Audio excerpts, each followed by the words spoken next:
अस्सलाम वालेकुम।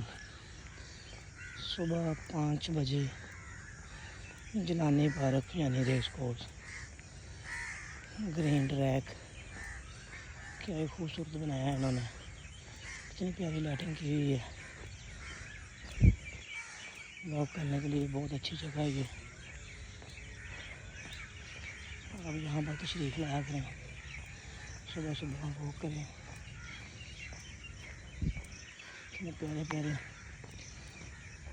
दरख्त लगे हुए हैं इधर, ऑक्सीजन भरपूर मिलती है सुबह सुबह।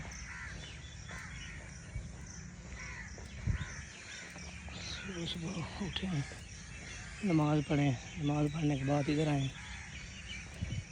बहुत ज़बरदस्त व्यू है और बहुत ज़बरदस्त ये सेहत का राज भी है और सेहत भी अच्छी होती है। ख़ास कर जो मरीज़ लोग हैं वो ज़रूर आया करें वॉक के लिए।